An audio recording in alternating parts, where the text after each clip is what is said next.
Bem-vindos a mais uma rúbrica O Informador Explica. Este mês de junho, o Informador Fiscal, em parceria com a ADC Advogados, vai realizar um mês temático. E durante este mês de junho, o tema escolhido é o direito do trabalho. Ao longo deste mês são disponibilizados gratuitamente artigos de opinião, casos práticos e a nossa rúbrica O Informador Explica, que consiste na partilha ou apresentação de informação sobre o tema escolhido. Hoje a nossa rúbrica será com o Dr. Diogo Rodrigues da Silva e com o Dr. João Moreira Dias, sendo o tema abordado Whistleblowing, impacto nas empresas.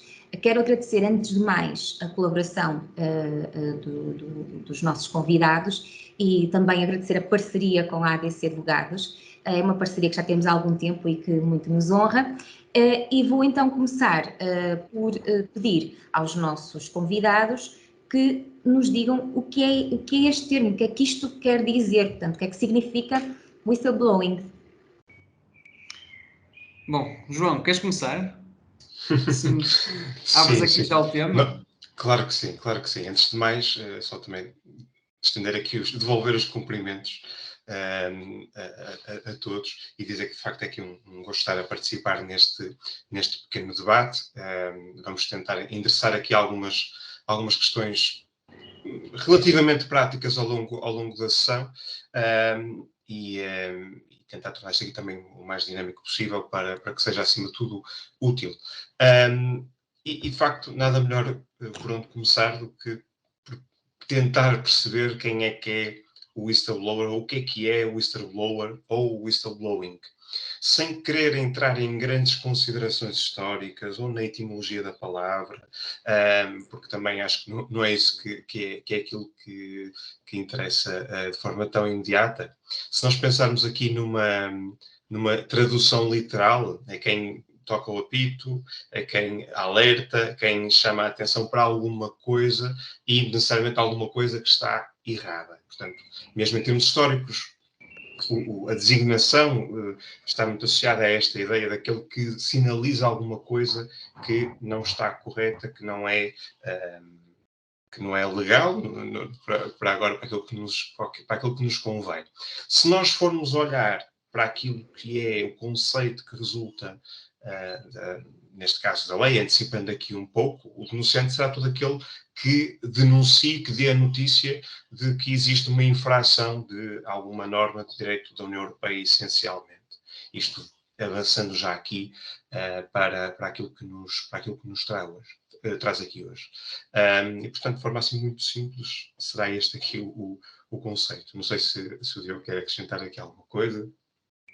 A única coisa que eu poderia acrescentar, até para fazermos aqui um enquadramento da questão, sem partir e muito bem para questões históricas e etimológicas, como disse o João e muito bem, nós estamos a falar, quer dizer, esta situação é resultado de algumas situações que foram algo controvertidas e que, no fundo, deram origem a decisões ao nível dos tribunais europeus, ou do Tribunal Europeu, e que, no fundo, trouxeram esta preocupação de existir denúncias sobre determinadas temáticas e também das formas de reação a essas denúncias, nomeadamente ao nível da retaliação das entidades denunciadas.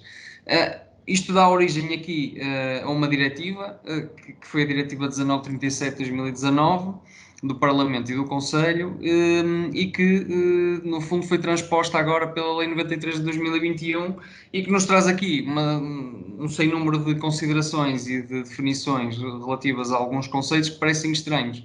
Em rigor, um whistleblower, eu diria que é mais ou menos, embora eu acho que depois lá está, a definição depois é assim um bocadinho, se calhar um bocadinho mais agreste a forma como eu vou dizer, mas é aquilo que nós às vezes conhecemos na gíria pelo bufo, não é? Quer dizer, é a pessoa que se apercebe de alguma coisa e que vai denunciar.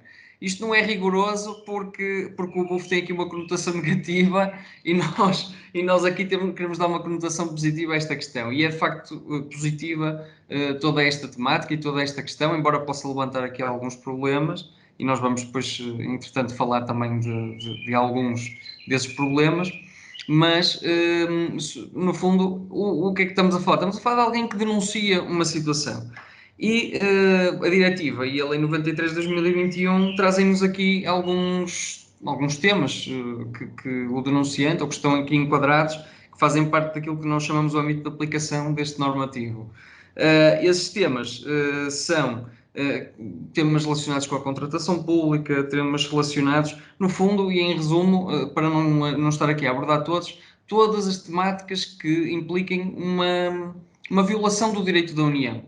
E, portanto, tudo aquilo que for uma violação do direito da União pode ser denunciado de alguma forma. E depois, resta perceber como é que isso é denunciado, quais são os requisitos da própria denúncia, não é? E depois também como é que isso deve ser tratado, não é? E depois aqui vamos entrar mais à frente também na questão do canal de denúncias.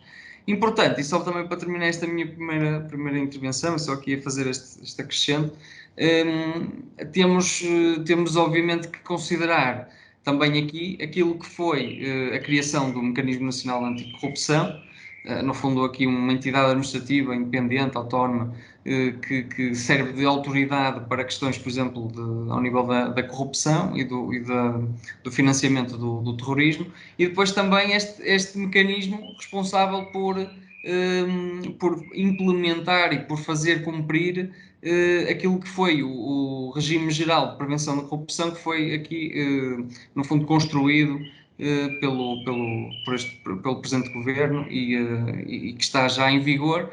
E que deve ser, no fundo, auditado, deve ser colocado em vigor e deve ser fiscalizado a sua vigência eficaz aqui por este Mecanismo Nacional de Corrupção. E que impacto é que isto terá nas empresas?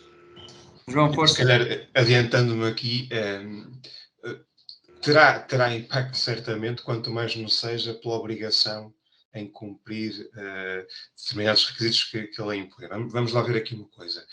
O tema foi-se tornando pertinente cada vez mais nos últimos anos, por conta de algumas situações de conhecimento público que foram surgindo, de grandes escândalos relacionados com corrupção e branqueamento de capitais, e, de facto, até à data não existia em Portugal legislação sobre o tema, que protegesse o whistleblower. E, mesmo ao nível da União Europeia, isto também se verificava, ou seja, a diretiva, à semelhança do que acontece com todas as diretivas, veio procurar nivelar a regulação dos Estados-membros toda mais ou menos da mesma forma. E, portanto, Portugal transpôs a diretiva ali no limite. Houve, na altura, o risco de quase incumprir, porque foi naquela altura em que o governo teve aquele percalço, mas cá chegamos ao dia de hoje. E Quer por dizer, isso, vamos chegar, João, não é? Porque isto entra em vigor a dia 18, não é? Portanto, está aí quase a chegar. Está aqui quase a chegar, é verdade. E, portanto, falar de qual é o impacto que isto tem para as empresas é também necessariamente falar de a que empresas é que isto se aplica. Portanto, qual é o âmbito de aplicação aqui do regime.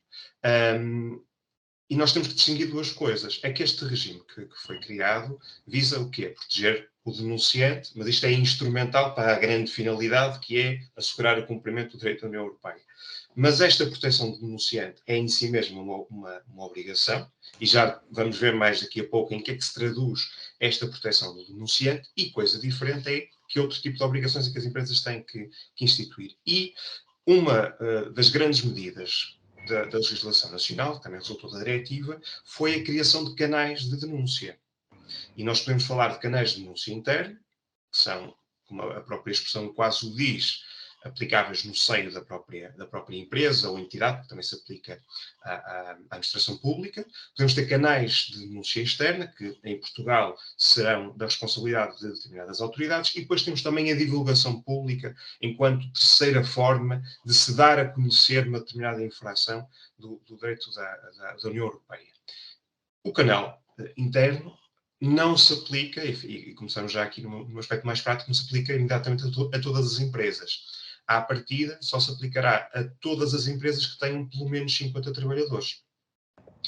E perguntam, só estas é que devem estar preocupadas? Não, porque também se pode aplicar a empresas que tenham menos do que 50 trabalhadores, desde que estejam abrangidas pelo âmbito das matérias do direito da União Europeia que estão consagrados no regime legal. Portanto, é necessário ver se, eventualmente, as empresas estão ou não sujeitas ao cumprimento dessas obrigações. E que impacto é que isto terá?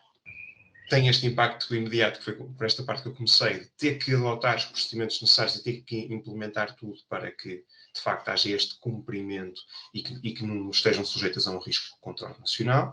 E depois há, de facto, o impacto que é algo que é impossível prever. Não quer dizer, pela existência e criação de canais de denúncia interna, que de repente todos os dias vamos ter denúncias. Acho que não é disto que estamos aqui propriamente a falar, mas se calhar é algo que irá conduzir no futuro a uma maior propensão para que existam este tipo de denúncias no seio de uma empresa. E de facto também esta é o grande objetivo da diretiva e da própria legislação nacional, promover que as denúncias sejam, na medida do possível e preferencialmente apresentadas dentro de casa. Esta proteção de quem denuncia visa, acima de tudo, salvaguardar trabalhadores ou pessoas que de alguma forma estão ligadas com o funcionamento da empresa. E, portanto, são pessoas que estão numa posição privilegiada para saber se está ou não a ser cometida alguma infração. Logo, à partida, serão estas pessoas que poderão apresentar esse tipo de denúncias. Por isso, vamos ver se de facto isto contribuirá ou não para o surgimento de mais denúncias, e o impacto também dependerá, de certa forma, do tipo de atividade a que as empresas se dedicam e qual é o seu grau de exposição também, acima de tudo. Eu não sei se queres completar. Sim, isso, pronto, fizeste uma excelente abordagem aqui a esta questão, até bastante resumida, melhor do que o que eu conseguiria fazer com toda a certeza. De facto, estes canais de denúncias são o grande objetivo e, no fundo, é permitir aqui, ou abrir aqui a possibilidade de, no fundo, estas pessoas singulares que, no âmbito da sua atividade profissional, tenham conhecimento de alguma infração e que queiram de facto reportar essa informação, ou possam fazer no fundo a uma entidade específica e que vai tratar com isenção e com idoneidade e com a devida propriedade e atenção no fundo o tema de denúncia, e que lhe vai dar uma devida sequência. E uma das obrigações precisamente desta entidade, porque no fundo o que é que nós estamos a falar? Nós agora, aquilo que nós atualmente conhecíamos por ombudsman, e que já era no fundo um cargo aqui, alguém que é responsável, portanto o ombudsman é alguém que é responsável por receber críticas, denúncias, receber feedback por parte no fundo, de denunciantes para com uma determinada entidade. Nós temos agora o alargamento, a homogeneização e a universalização desta figura ao nível da União Europeia e portanto, de repente, nós vemos que estas entidades com 50 ou mais trabalhadores, entidades públicas e entidades privadas, ficam obrigadas a ter, de facto, esta figura do ombudsman.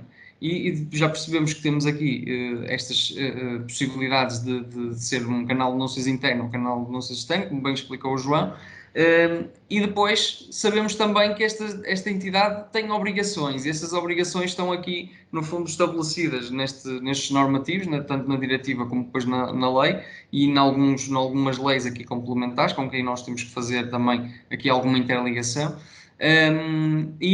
Temos que, de facto, há aqui um procedimento a seguir, há de facto um procedimento que deve, desde logo, por exemplo, ficar devidamente arquivado. Há a obrigação de arquivar estas denúncias pelo prazo de 5 anos, essas denúncias devem ter uma sequência, devem ser dadas sequência e deve ser feito um acompanhamento. Inclusivamente, atualmente já começam a aparecer as primeiras entidades a prestar serviços de ombudsman, com serviços em regime de outsourcing, precisamente porque é muito complicado garantir a total isenção quando o canal de denúncias for um canal de denúncias interno. Além disso, isso também pode criar o problema inverso, que é criar aqui uma vontade adicional, e nós já lá vamos à vertente laboral, criar aqui uma vontade adicional para apresentar denúncias, e essas denúncias poderão não cumprir com os requisitos da denúncia, e portanto, nós de repente estamos aqui sujeitos a que uma empresa tenha um ombudsman interno, e a que os trabalhadores, por terem ali, por exemplo, mais alguma confiança, possam fazer denúncias quase de forma despropositada, só porque têm um canal para o efeito, e caímos aqui quase num efeito rede social, não é? Que estamos habituados, não é? Costumamos ver algumas pessoas quase aqui na linha de atuação do Velho do Restelo, e estou aqui em sentido pejorativo porque o Velho do Restelo tinha alguma razão, não é? E quer dizer, vamos de repente ver aqui muitos velhos do Restelo a começar a fazer denúncias que poderão ter fundamento ou não. Por vezes as pessoas, num estado emocional um bocadinho mais quente, né, e mais descontrolado, acabam por utilizar todos os meios que têm à disposição só para perturbar e importunar uma empresa, uma entidade, um empregador, e depois acabam por entupir estes canais de denúncia com denúncias infundadas. Portanto, caímos aqui precisamente do outro lado. Temos o lado de se tornar mais fácil, mais acessível às pessoas fazerem denúncias, de apresentarem as suas questões e aqui as suas dúvidas relativamente ao cumprimento ou não da legalidade de determinadas situações, embora um dos critérios seja precisamente existir aqui uma fundamento já razoável para a pessoa acreditar que de facto o direito está a ser violado, não é? Esse é logo um dos requisitos para a denúncia, mas sobretudo coloca-se aqui em causa a questão da boa-fé e do bom senso para a denúncia. E outro dos requisitos para a denúncia é precisamente este bom senso e esta boa-fé da denúncia. E, portanto, o Ombudsman vai ter um trabalho não só no fundo, de ser o elemento de contacto ou o meio de contacto para a apresentação das denúncias e de lhes dar sequência, mas também de fazer uma triagem inicial que, do meu ponto de vista, eu não sei se o João concorda comigo, vai ser altamente difícil de fazer, porque já conhecemos, por exemplo, no caso do encarregado de proteção de dados, que é aqui uma figura quase paralela a esta questão, porque no fundo também estamos a falar aqui de questões relacionadas com dados pessoais, que no fundo ficaram absolutamente entupidos numa fase inicial, porque tudo o que as pessoas achavam que eram dados pessoais, e muitas vezes não eram dados pessoais, eram reportados a esta figura e de repente não havia mãos a medir. Portanto, há aqui uma necessidade de triagem inicial, que é um esforço quase desmedido, que esta figura do Ombudsman vai ter que ter. E isso vai, quer dizer, poderá aqui criar aqui um entupimento e uma falta de celeridade do procedimento, que é também uma das pretensões destes normativos, criar aqui um procedimento rápido, um procedimento informado, um procedimento que resolva, que seja efetivo, poderá, no fundo, prejudicar esta intenção. Por outro lado, podemos também cair no lado inverso, que é, precisamente porque as entidades podem ter, por exemplo, canais de denúncia internos, sentirem-se menos à vontade com o medo das represálias, não é? E aqui entramos noutro tema, João. No caso de uma empresa querer implementar, ou melhor, ter, não é? Porque vai ser obrigatório, vai passar a ser obrigatório, tem mesmo que implementar. O que é que tem que fazer para implementar aqui o whistleblowing? Assim, tratando-se de uma empresa sujeita à aplicação do regime, já vimos quais é que poderão ser, há essencialmente duas dimensões que têm a ter em consideração. A primeira, mais importante, se calhar também mais trabalhosa, é a de implementar o canal de denúncia interna. Este canal de denúncia não mais é do que um conjunto de procedimentos, pode ou não ser uma plataforma, pode ser qualquer, já vamos ver que meios é que podem ser utilizados, para que o denunciante possa apresentar a sua denúncia. O regime prevê algumas possibilidades, prevê a possibilidade dessa denúncia ser feita por escrito ou ser feita de forma verbal, sendo que na forma verbal tanto admite que o seja por uma chamada telefónica, uma videochamada, conforme aquilo que for possível, ou então através de uma reunião presencial. Se calhar a via preferencial será mesmo a denúncia escrita. E quando nós falamos aqui na denúncia escrita, acho que qualquer meio à partida é admissível, sendo que podemos estar a falar do envio de uma carta, da criação de uma caixa, de um e-mail, da criação de uma caixinha num local físico, desde que garante, depois vamos ver aqui quais são as garantias que o canal tem de dar. No limite pode haver uma caixinha para se falar uma denúncia. Enfim, há aqui, parece-me, alguma liberdade quanto à forma como a denúncia escrita pode ser apresentada, embora ela tenha alguns requisitos, o canal de denúncia tenha alguns requisitos que devem ser cumpridos, certo? Quem é que escolhe de que forma é que a denúncia vai ser apresentada? São as próprias organizações. É que decidem se querem que a denúncia seja escrita, se querem que a denúncia seja verbal, ou se vão admitir ambas as formas. Claro que isto vai dar mais trabalho. E também é-lhes dada a possibilidade de, querendo, externalizar a própria recepção dessas denúncias. Por exemplo, uma plataforma para o efeito, um site que permita a apresentação dessa denúncia. Há aqui um aspecto também importante, é que, à partida, tudo que sejam empresas com 250 ou mais trabalhadores, têm, cada uma delas, que ter o seu próprio canal de denúncia interno. Portanto, não há aqui, não pode haver aqui promiscuidade. Já vamos ver em que sentido.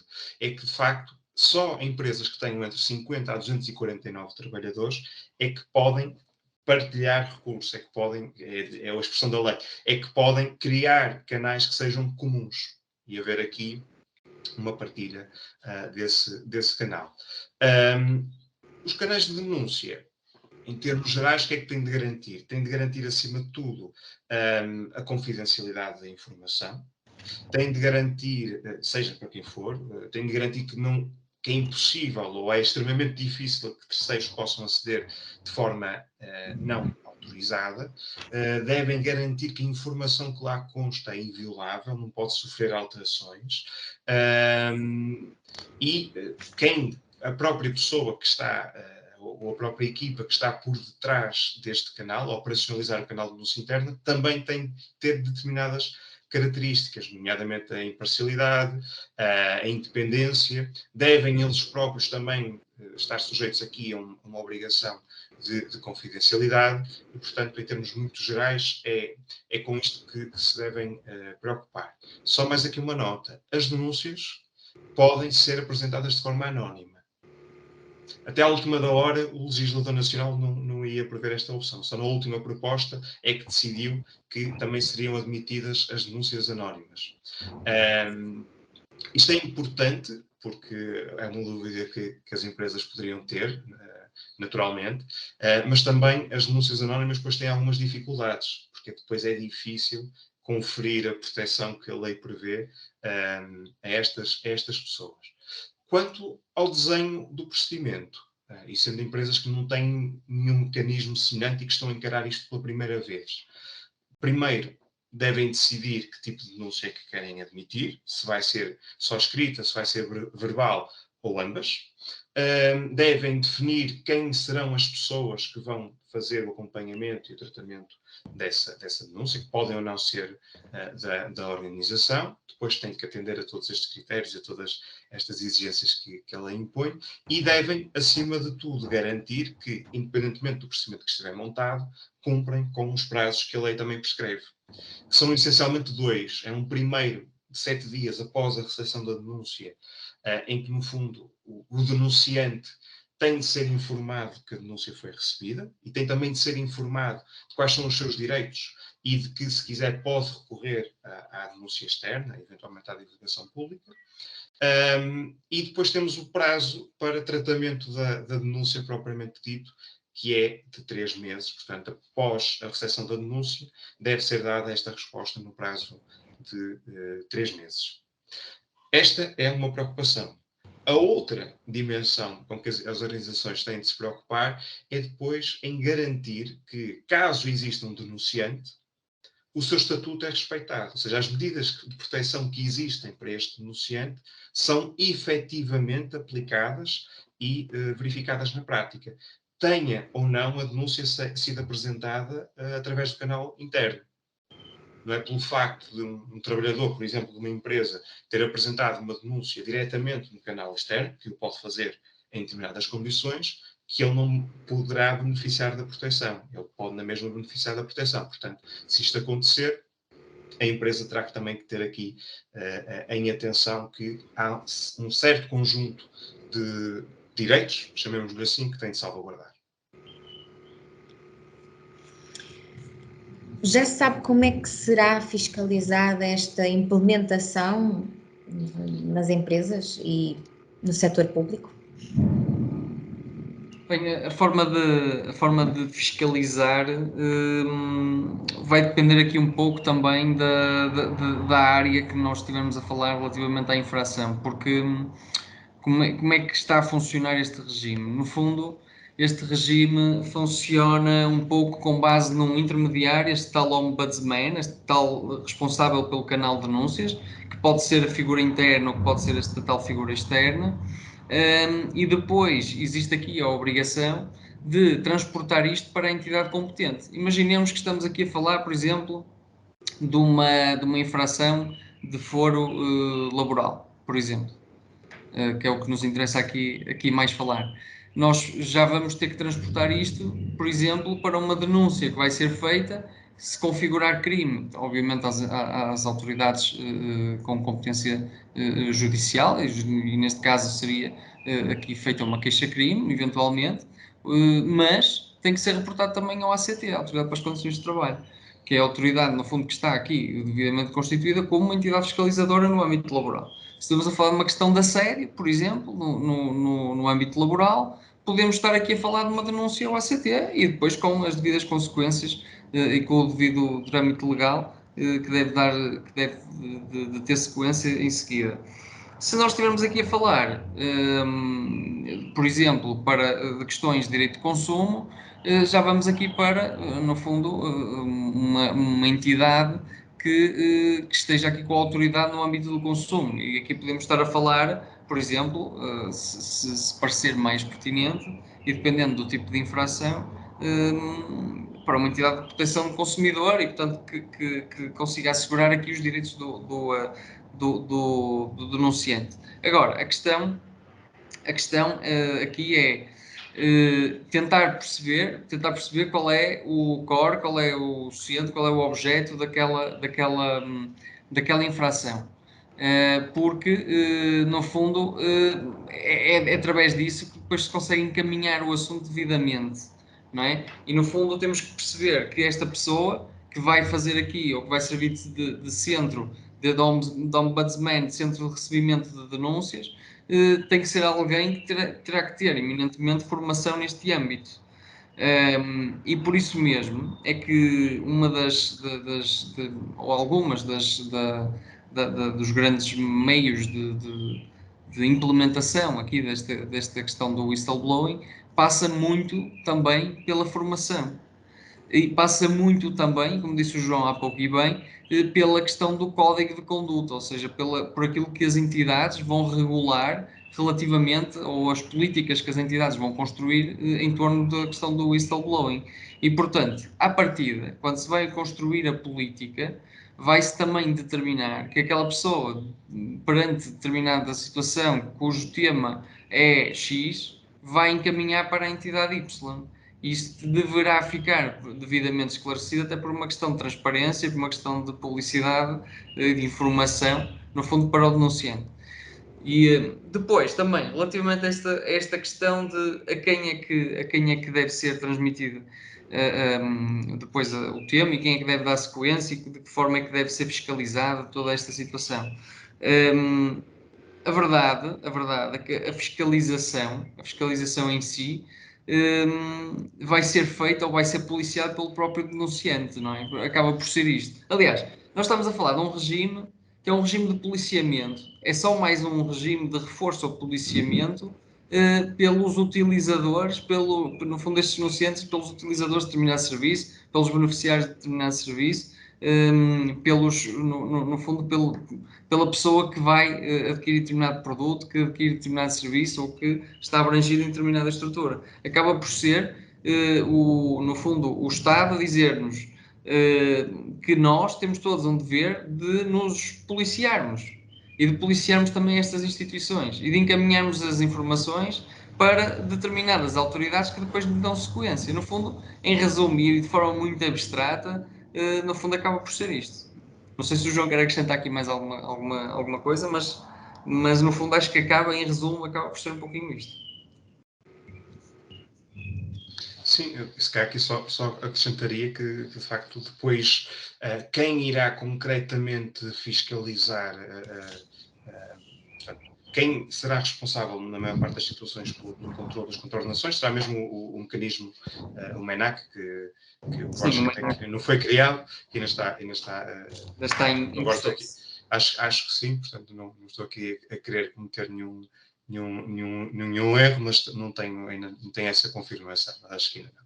De qualquer das formas, depois a autoridade com capacidade propriamente dita, capacidade inspectiva para intervir, dependerá também da matéria que tiver sido violada de forma concreta. Portanto, depende da infração com que nós estivemos ali a lidar. Mas o grande objetivo, não nos podemos esquecer disto, o grande objetivo deste regime é também remediar a infração que exista, se calhar de uma forma tal que depois não há necessidade nenhuma de termos uma visita de uma qualquer autoridade e evitamos assim os problemas, porque não nos podemos esquecer que no âmbito deste regime as coimas podem ir até cerca de 250 mil euros, aqui a falar de cabeça, não é um valor nada simpático, especialmente tendo em conta que a maior parte das empresas nacionais são pequenas e médias empresas e, portanto, isto poderá ter um impacto muito, muito grande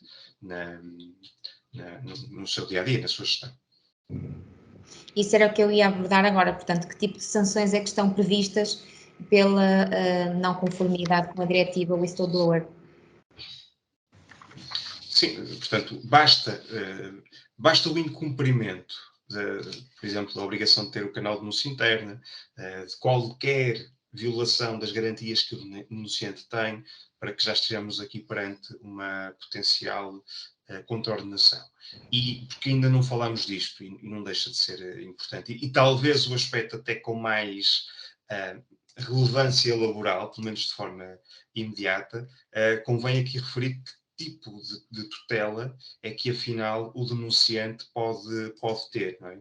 E quando nós falamos em denunciante, que foi outra coisa que não abordamos, nós podemos estar a falar, em primeira linha, dos trabalhadores, é certo, mas também há uma proteção estendida a outras pessoas, desde logo candidatos a emprego, ou seja, pessoas cuja relação profissional até nem se chegou a formar, ou até pessoas cuja relação profissional já cessou. Estagiários, voluntários, prestadores de serviços, por exemplo, fornecedores, por aí em diante. Ou seja, à partida, isto não é algo que esteja limitado apenas aos trabalhadores de uma empresa. Depois, quanto à própria proteção de que beneficiam, deixar também só aqui uma nota que em algumas coisas não é propriamente novo. Nós cá em Portugal, antes da existência deste regime de proteção do denunciante, tínhamos para determinados setores já algumas evidências ou algumas situações concretas de proteção dos denunciantes, nomeadamente no âmbito laboral. Estou-me a recordar, por exemplo, dos casos de assédio, portanto, quem denuncia a prática de assédio, bem como os terceiros envolvidos, beneficiam de proteção, nomeadamente quanto a despedimento e mesmo no âmbito disciplinar. E aqui o que acontece é algo um pouco semelhante. Portanto, quem for considerado denunciante para efeitos deste regime beneficia durante um período de 2 anos, propriamente dito, de proteção contra o despedimento. Portanto, pode-se presumir que o despedimento é ilícito, beneficia também deixa-me aqui não querer falar aqui de cor, São várias, por exemplo, se um contrato a termo não for renovado, isso também poderá ser aqui sindicado, portanto, presume-se que essa não renovação de um contrato de trabalho a termo terá sido pelo facto de a pessoa ter apresentado essa denúncia. Aliás, João, desculpa, Sim, força, a respeito força. disso, muito interessante, só para fazer também aqui um acréscimo muito rápido, é muito interessante que existe aqui, de parte do legislador, até uma inversão do ónus da prova, não é? Nestes casos, porque o legislador prevê que no caso de depois de existir aqui uma denúncia e depois a seguir há uma retaliação, de certa forma, aqui da empresa, por exemplo, no âmbito daqui da prestação laboral em que estávamos inseridos, no caso de existir suspensão de contrato de trabalho, alterações às condições, uma cessação do contrato, uma não renovação, é que eu quando digo cessação abrange isto tudo, abrange a questão do despedimento, não é? E abrange aqui a situação da caducidade, da não renovação, ou pelo menos uma das formas de caducidade. Qualquer tipo de resolução ou revogação contratual pode ser, de facto, aqui colocada em causa, se o motivo que está por trás desta cessação se não é, de facto, uma retaliação. E então o legislador inverte o ónus da prova e transmite aqui o ónus da prova para o empregador, dizendo que o empregador é que tem que conseguir comprovar que, de facto, esta cessação contratual não acontece, ou pelo menos esta vicissitude contratual não acontece porque o trabalhador tomou a iniciativa de denunciar. Obrigado. É exatamente isso. De forma muito mais direta, era exatamente isso. Porque realmente a lógica é qualquer coisa que aconteça àquela pessoa que denunciou é considerado um ato de retaliação. Exatamente. E inclusivamente a questão que tu falaste muito bem da questão da proteção de testemunhas no âmbito do processo penal é aplicado aqui também, porque depois o artigo 22º da Lei 93 de 2021 vem dizer que ok, temos que ter atenção a todas estas questões, mas aplica-se à proteção dos denunciantes os termos gerais da lei. Mas depois vem ainda abaixo dizer que relativamente a estas pessoas se aplica as medidas de proteção de testemunhas em processo penal. E, portanto, nós teremos aqui uma abrangência, teremos que recorrer aqui ao processo penal para, no fundo, perceber quais são as medidas que são aplicadas. E aqui podemos estar a falar de diversas medidas, nomeadamente proteção relativamente, por exemplo, à aproximação de determinada pessoa, proteção inclusivamente em última instância até policial, dependendo daquilo que é denunciado, para garantir que não há essa aproximação. Portanto, podemos estar aqui a falar de diversos tipos de medidas que podem ser tomadas. Mas o importante é perceber que, de facto, estas pessoas que se enquadrarem aqui como denunciantes e que partirem para uma denúncia vão ter proteção e que essa proteção tem que estar garantida e que cabe precisamente e estamos aqui com uma tempestade brutal. Eu acho que nós devemos estar a dizer alguma coisa que não está bem. Estamos a ser castigados por isso. Não, mas pronto, estava eu a dizer que, pronto, inclusivamente, estes responsáveis por receber as denúncias têm que garantir que essas medidas são efetivamente tomadas e têm que fazer o acompanhamento dessas medidas. Tem que existir um registro, até porque tem que existir um relatório anual relativamente a todas as denúncias e sobretudo, a todos os processos que tiveram sequência. E existindo este relatório anual, é inevitável que vá existir esse controle. E depois, relativamente à questão que falávamos há pouco, ainda das contraordenações, temos que atender aqui à diferença também da pessoa singular para a pessoa coletiva, porque a pessoa singular tem aqui uma coima aplicável que vai, como de resto é normal no nosso ordenamento jurídico, uma contraordenação de uma pessoa singular é sempre um valor bastante mais reduzido que uma pessoa coletiva, porque se compreende que a pessoa singular possa ter menos estrutura económica para o efeito, e portanto das pessoas singulares, aqui a moldura contraordenacional vai dos 1.000 euros até aos 25.000 euros, e a moldura contraordenacional para uma pessoa coletiva vai dos 10.000 para os 250.000 euros. Eu não tenho mais questões, não sei se já abordamos todos os pontos essenciais para este tema por parte dos nossos convidados, se tocamos nos pontos todos certos. Tem alguma coisa ainda a acrescentar relativamente a este tema que não tenha sido ainda referido e que seja importante? Sim, há aqui uma questão, e sobretudo aqui muito importante para aquilo que é a questão no seio laboral, que é quando um trabalhador, quando nós somos trabalhadores, somos obrigados a ter este canal de denúncia, nós somos efetivamente obrigados a tomar medidas muito intensas relativamente a esta questão. Mas não nos podemos esquecer que mesmo quando não somos obrigados, é altamente recomendável que nós tenhamos também um canal de denúncias. Não ser obrigatório não implica que não seja, de facto, uma recomendação muito forte. Porquê? Porque nós já assistimos, e o João há bocado estava a dizer, e bem, isto já não é novo, e nós já conhecemos, há meios de denúncia diversos, nomeadamente em seio laboral. O ACT é a forma mais fácil no fundo, levar aqui uma denúncia ao encontro de uma autoridade pública. E nós conhecemos que estas denúncias depois não têm aqui um controle. Ou seja, ter um canal de denúncias é também uma forma de esta entidade perceber o que é que se está a passar e conseguir ter, no fundo, um registro, um feedback da sua forma de atuação. E isto vai fazer o quê? Vai permitir que estas entidades também consigam prevenir, no fundo, acontecimentos futuros.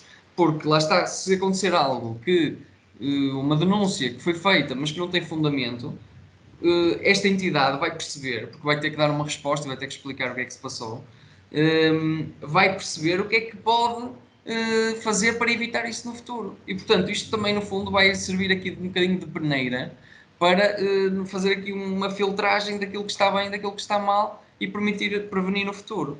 E outra coisa que é muito importante para as entidades que estão obrigadas a implementar estes canais de denúncia e para aquelas que não estão, é que de facto as empresas têm que ter um código de conduta. E têm que ter um código de conduta que venha, no fundo, estabelecer aqui uma política no âmbito das denúncias relativamente a estas questões que estão aqui tuteladas. E também da forma como o devem fazer. Porque se isso não acontecer, gera-se aqui um bocadinho o pânico ao nível procedimental, não é? Porque vai acontecer que vão enviar um e-mail para a pessoa X, não era a pessoa X tomou conhecimento de determinada infração, não tinha que conhecer. Vai acontecer que as coisas não vão ter sequência porque vão olhar para a situação e vão dizer, bem, isto não é comigo, eu vou ignorar, alguém há de resolver isto. Portanto, as coisas vão ficar, como se costuma dizer, em banho-maria e não vão ter sequência. E além disso, e muitíssimo importante, e sobretudo estes normativos dão uma relevância brutal a esta questão, a questão da formação profissional no âmbito destas questões. A formação é muitíssimo importante. O trabalhador perceber o que é, de facto, uma denúncia que deve ser feita, que deve ser transmitida, a quem é que deve ser transmitida, como é que deve ser transmitida, tentar interrogar-se aqui um pouco mais relativamente àquilo que são também acontecimentos que são relevantes para a transmissão interna, mas não são relevantes para a transmissão externa, né? E não provocar aqui este tal entupimento que vimos falando nestes canais de denúncia. Portanto, tudo isto, sobretudo no seio laboral, é muitíssimo importante. Formação, código de conduta são absolutamente cruciais e essenciais para dirimir as questões e para as prevenir. E, sobretudo, para prevenir as más questões. Porque é fácil de antecipar que o que vai acontecer é que vai acontecer, como no Regulamento Geral de Proteção de Dados, que começam a existir um sem número de queixas e depois vai saber e aquilo assim bem peneirado não existe assim tanto conteúdo quanto isso. E depois pode acontecer também, isto relativamente às instituições, o perceberem que de facto aqui o MENAC ainda está num processo de facto de criação e instituição, embora ele já tenha aqui a lei orgânica e já esteja previsto, ainda está aqui numa fase muito inicial e perceber que pode existir aqui um sentimento de alguma impunidade. E esse sentimento de impunidade normalmente leva a que as pessoas atrasem ao máximo as implementações. E esta implementação é para ontem. não é para amanhã. Esta implementação, de facto, é para ontem, e esta implementação, de facto, é absolutamente crucial, sobretudo pela atenção que este assunto está a ter a nível mundial. E, no fundo, há aqui isto é quase um assunto da moda. O whistleblowing é aqui quase um assunto da moda. Aliás, eu diria mesmo que é um assunto da moda. E quando os assuntos da moda começam a chamar muita atenção, e sobretudo quando revestem já a forma legal, as pessoas sentem-se empoderadas e de alguma forma pegam neste empoderamento e vão atirá-lo para as entidades que têm que o receber. Isso vai levar aqui a que, se as entidades não tiverem a implementação feita, não vão saber reagir ao impacto que será a entrada em vigor destes normativos e todos estes requisitos, e portanto vai provocar o caos interno, e é assim, quando se corre atrás do prejuízo, normalmente não corre bem, não é? Portanto, este assunto de facto é para ontem. Muito obrigada, Dr. Diogo. Dr. João, alguma coisa a acrescentar? Só aqui mais algumas notas para também sintetizar aqui um pouco aquilo que fomos falando aqui hoje. Em primeiro lugar, claro que há outros aspectos que nós não abordamos aqui, porque de facto o regime é mais extenso que aquilo que parece, portanto, naturalmente daria para outra sessão facilmente. Em segundo lugar, não deixa de ser curioso quão pesado isto ficou depois de começar a trovoar. Parece que foi de propósito, mas isto não foi com o intuito de estar aqui a assustar ninguém. Mas como mensagem final, ou como mensagens finais, a primeira é realmente de salientar o lado positivo disto. A instituição de canais de denúncia interna deve ser visto como uma oportunidade para as empresas de perceberem o que acontece dentro de casa, porque às vezes podem não ter conhecimento dessa informação, e de poderem agir em tempo útil, por forma ou a diminuir o dano, ou a prevenir o dano, e dessa forma também estarem mais salvaguardadas.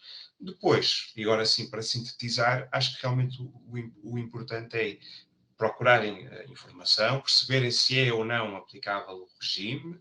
À partida será, se não for quanto ao canal de denúncia, é quanto à tutela que depois tem de existir para o denunciante.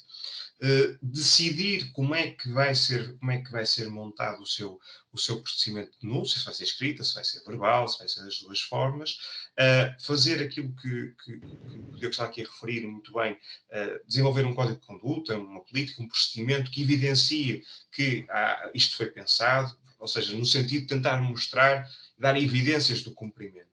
De mostrar que realmente nós estamos a fazer por isso e queremos cumprir, e garantir que são cumpridos todos os requisitos que existem quanto ao regime legal. E depois tudo que são tarefas acessórias de garantir a formação, garantir também alguma divulgação, porque se as pessoas não tiverem conhecimento disto, à partida também não poderão apresentar denúncias, pelo menos de forma mais simples.